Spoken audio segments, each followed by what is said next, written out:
Docteur Goudjou, crypto-monnaie, monnaie du futur ou bien? Oui. Moi, je pense pour ma part que pas seulement les crypto-monnaies, les crypto-actifs, tout est en train d'être numérisé. Nous sommes extrêmement en retard et c'est très surprenant que nous préférons rester dans le retard comme on le fait. À côté de nous, au Nigeria, de manière officielle, la Banque centrale a lancé sa version numérique qui fonctionne déjà. C'est ça qui lui permet. Vous savez, au Nigeria, tout récemment, ils ont procédé à l'échange des billets comme nous.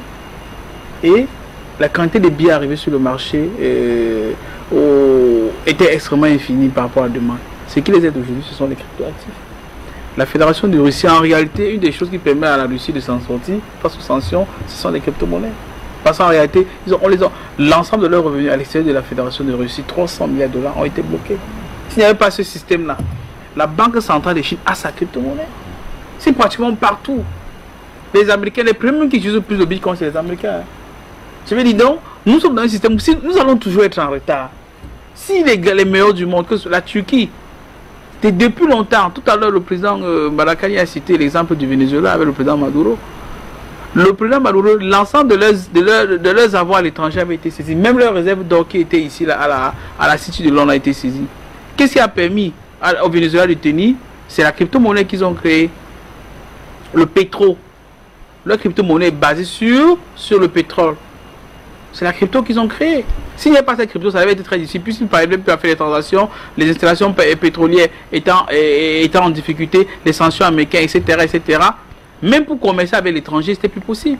C'est la crypto-monnaie du Venezuela qui le permet de tenir aussi jusqu'à aujourd'hui là. Et voilà que les Américains sont en train de s'agiter devant eux pour acheter du pétrole. Donc moi je pense pour ma part que, et ça c'est très triste. Pourquoi en fait? Parce que nous dans nos régions, on a comme l'impression qu'on veut freiner les élans. On veut freiner les génies. Mais la particularité dans le monde du numérique, c'est qu'on n'arrête pas le vent avec les mains. On ne peut pas contrôler ce qui est dans un téléphone. C'est de l'air en fait. Les gens m'ont toujours compris. Ça en fait, c'est immatériel. C'est un flux. C'est virtuel. Vous n'allez pas empêcher deux ordinateurs de causer. Vous n'allez pas empêcher un individu d'utiliser son téléphone. Vous allez contrôler cela comment? La seule chose que l'on peut faire, c'est de légiférer. C'est-à-dire, ok, ça existe. Qu'est-ce qu'on fait? Organisons. Voici comment on aimerait que cela se passe. Le pire, c'est qu'on a comme impression que les trucs sont en train d'avancer, nous sommes en train d'aller en arrière. Puis en réalité, c'est pas très loin. Les crypto-monnaies, ce n'est qu'un très petit volet de la blockchain, sur lequel beaucoup de technologies utilisées par beaucoup là aujourd'hui existent. Vous pensez très sincèrement que la Russie se sera en sortie avec le fait qu'on l'a débranché du SWIFT, de la messagerie interbancaire internationale? C'était pas possible pour eux là. C'est qu'ils avaient préparé pour eux avec les Chinois. Mais à côté de cela, ils fonctionnent avec les crypto-monnaies. Les Russes en ont acheté beaucoup, moi ça m'a beaucoup surpris. L'année passée, l'année surpassée, les Russes ne faisaient qu'acheter les crypto-monnaies. 1 milliard de dollars. Mais c'était partout, ils ne faisaient qu'acheter. Parce qu'ils étaient en train de préparer justement cette situation. Puisqu'en réalité, ils se préparent à cette situation depuis au moins 8 ans. Quand ils se sont rendus compte qu'il y avait des éléments qui étaient préparés contre eux. Parce qu'on armait les Ukrainiens, on formait les bases fortifiées, on formait pratiquement l'OTAN. Pardon, l'Ukraine aujourd'hui a une armée type OTAN. Ce n'est pas seulement officiel, mais dans les faits, c'est exactement cela. Les Russes sont préparés à cela. Donc moi, je pense pour moi pas que c'est une erreur pour moi que de ne pas légiférer. Mais maintenant, il y a une petite évolution. Il y a une évolution. Pourquoi? Parce qu'ils ont dit de protéger, de continuer la réflexion. Ça veut dire que c'est plus interdit. Parce qu'avant, on disait, je sais pas quoi là. Mais pour le moment, c'est plus interdit. Parce qu'en réalité, concrètement, même vous ne pouvez pas interdire. À ce que j'envoie un message à Céleste ici à côté. C'est à peu près ça, la crypto-monnaie. C'est que des millions de personnes simultanément avec leur appareil sont au courant que Dalbaris a fait une transaction avec Céleste ou avec le président Malakani ou avec Bertrand pour telle opération. C'est ça en fait la crypto. On ne peut pas modifier cela comme dans les systèmes bancaires classiques. Oh, même ces gars qui combattent la crypto, c'est justement parce que en réalité c'est contre leurs intérêts. Parce qu'avec la crypto-monnaie, il n'y a plus d'intermédiaire, il n'y a pas d'intermédiaire bancaire. C'est-à-dire que pour aller acheter en Chine, je n'ai pas besoin d'aller acheter les devises chez un banquier. Comme on me dit qu'il n'y a pas de devises, il faut patienter, on fait la spéculation, on vend les devises un peu plus cher sur le marché parce qu'il n'y en a pas. Directement dans votre chambre, vous prenez votre téléphone, vous commandez la marchandise en Chine ou en Turquie, vous payez directement sans intermédiaire. S'il n'y a pas d'intermédiaire, c'est-à-dire que vous ne payez pas les frais bancaires, vous ne payez pas les commissions que vous êtes censé payer aux banques.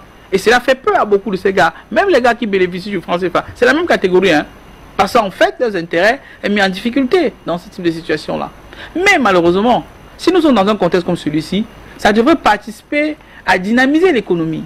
Quand nous sommes dans un contexte avec le président Touadéra, où, du fait de ses décisions politiques pour le bien-être de sa population, des gens ont beaucoup de lignes budgétaires qui soutenaient l'aide au développement dans son budget de la Centrafrique a été supprimée, particulièrement par l'Europe, par le jeu, par la France. Mais il y a des étrangers qui peuvent faire venir l'argent. Dans tous les cas, nous revenons sur le compte des opérations. S'il faut aller dans le système classique, quelle que soit l'aide, entre guillemets, qui peut arriver en Centrafrique, comme dans tous les pays de la zone CFA, tout devrait passer par le Trésor de France. Mais avec les crypto-monnaies, ce n'est pas obligé de passer par le Trésor de France. Ça entre directement dans le compte des Centrafricains, et ça dynamise l'économie sans que la France ne soit même au courant. Et c'est ce qui lui fait peur, en fait. C'est ce qui lui fait peur. C'est pourquoi elle fait tout pour pouvoir casser cela. C'est qu'elle fait tout pour pouvoir écraser cela. Donc pour ma part, je dirais que vraiment, que la réflexion soit vraiment encore poussée. Ces chefs d'État peuvent encore mieux faire. Ils peuvent encore mieux faire. Les techniciens autour d'eux peuvent encore mieux faire. Ils savent ce que les populations attendent d'eux. Et les populations souffrent, particulièrement dans la sous-région Afrique centrale. Vous vous rendez compte que c'est plus facile pour moi de partir à Kigali là, que de partir parfois ici à Malabo. Quand je vais à Kigali, à l'aéroport, on me demande le visa, que je ne paye même pas. Donc je prends mon vol tout à l'heure à Douala, je suis à Kigali. Pour aller à Malabo, c'est autre chose. Pour aller à Libreville, c'est autre chose. Et on est censé commercer ensemble. C'est plus facile d'aller acheter quelque chose au Rwanda et revenir, qui est assez loin quand même de nous. Hein, qui est assez loin de nous quand même. Alors que Libreville, c'est 45 minutes, c'est 30 minutes d'ici là. Mais c'est une tonne de mesures qui sont prises. Et ça, c'est consciemment que l'on le fait. Hein. C'est pour éviter qu'on se communique. Parce qu'on a peur de l'étranger. Parce qu'on a des préjugés sur l'étranger. Quand il n'y aura plus de préjugés, on se rendra compte que le miroir que nous regardons le matin, celui que nous voyons à l'intérieur, c'est le visage de l'étranger. Donc, l'étranger n'est pas très différent de nous. À la seule condition que nous apprenons à le connaître, que nous apprenons à le comprendre, que nous apprenons sa culture. Mais le colon ne veut pas cela. Et c'est ça même l'essence du panafricanisme. C'est parce que c'est pourquoi dans tous les rapports qui sont partis chez Attali, à l'Assemblée nationale de France, il est dit que le grand danger actuellement, c'est le panafricanisme. Et il définit ça comme une sorte de nationalisme africain. Ça veut dire que quand l'Africain doit commencer à devenir nationaliste, et que nous les laissons avec ces réflexions-là, nous serons en danger. Et c'est ce que nous sommes en train de constater. On a vu en Afrique de l'Ouest que les responsables, toujours les fonctionnaires qui bénéficient de la situation, que quand un soi-disant vice-président de parlement disent que le Mali, la Guinée et le Burkina ne peuvent pas constituer une fédération. Nous allons rester dans la CEDEAO. À 15, nous allons mourir dans la CEDEAO. Mais depuis quand vous allez mourir ensemble? Vous pouvez faire un suicide pour vous, mais vous n'êtes pas obligé de faire suicider d'autres personnes qui estiment qu'elles ne sont pas heureuses dans la situation. Donc moi je pense pour ma part que les chefs d'État ont travaillé. J'espère que dans les prochains jours, on a écouté le président de la commission. Dans les prochains jours, nous allons avoir de plus amples explications sur cela. Mais dorénavant, ça c'est des questions, je dis ça c'est un aspect juste technique. Ce serait bien sage que quand on fait un sommet chez nous, comme ailleurs, qu'il y ait une vraie conférence de presse. Et que ce qu'on n'a pas compris, qu'on puisse poser la question, soit au chef d'État, soit au président de la commission. Car jusqu'à présent, tout est encore flou. Et ça, c'est dangereux. Puisque quand c'est flou là, ça veut dire qu'il y a des choses qu'on a cachées en bas. Merci. Bonne soirée. Vous voyez, nous sommes au XXe siècle. Les moyens de paiement ont évolué. À l'époque, c'était le troc. Il n'y avait même pas le cash. Après, nous sommes passés à la monnaie électronique avec les cartes. Après, nous sommes passés au cash même. Aujourd'hui, nous vivons beaucoup plus les mobile money. Et après, nous allons vivre les crypto-monnaies. C'est un moyen de paiement qui évolue.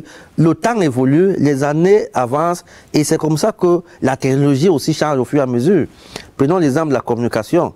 Et il y avait un temps, il n'y avait pas de mail, il n'y avait pas Internet. Pour envoyer une lettre en Europe, il fallait faire une lettre et puis envoyer par la poste. Attendre 6 mois, 1 an. Aujourd'hui, nous avons WhatsApp. À dire que WhatsApp, c'est une bulle, non. C'est un système de communication qui a vu le jour. Dans 10 ans, il y aura un autre système de communication, mais ça ne veut pas dire que WhatsApp va mourir, non. Le troc n'est pas mort. Aujourd'hui, dans nos villages, il y a des gens qui s'échangent encore des choses. Le cash n'est pas fini, ça existe. Les crypto-monnaies, c'est un moyen de paiement, c'est son air. Il va vivre, tant qu'Internet existe, les crypto-monnaies vont exister. Et ça va aller jusqu'à je ne sais combien d'années. Est-ce que vous avez espoir que ce mode de paiement que vous évoquez peut être ancré en Afrique? Parce qu'aujourd'hui, malgré l'émergence du mobile money, comme vous parlez, malgré l'émergence des cartes bancaires, etc., l'Afrique, c'est le continent où on utilise encore le cash. Il y a des pays où le taux d'utilisation de cash avoisine pratiquement les 90%. Vous savez très bien qu'il y a une culture du cash, du concret en Afrique. Est-ce que vous pensez que les Africains vont vous suivre dans cette aventure? Oui, je le pense fermement parce que l'Afrique est le continent le plus digital au monde. Voyez-vous, lorsque le M-Pesa est né au Kenya, n'est-ce pas, il était difficile pour les Kenyans de s'y adapter. Regardez quand les mobile money sont venus au Cameroun. Il était très difficile. Aujourd'hui, je vous dis, toutes les personnes adultes, toutes les personnes qui ont des smartphones ont des comptes mobile money. Ça, ce n'est qu'une histoire de temps, une question de temps. C'est un manque de compréhension. Je vous assure, dans les 5 prochaines années, si vous n'avez pas un compte Bitcoin, vous serez un problème pour la société. Les gens vont s'y adapter. Ça facilite beaucoup de choses, ça crée beaucoup de choses en termes de transactions. Nous sommes en train de monter un système aujourd'hui, nous par exemple, tel que d'ici quelques années, les taximans ne vont plus prendre de cash. Parce que voyez-vous, la Covid, pendant la période de Covid, on dit cette maladie se transmet par le toucher, par le contact. Imaginez donc le nombre de cash qui se passe en Afrique. Le Cameroun, les transactions financières en Afrique représentent, vous l'avez dit tout à l'heure, près de 80%, comparativement aux transactions en banque. Or, si cette maladie se transmet réellement par le contact, c'est que nous, chez nous en Afrique, nous avons beaucoup de problèmes.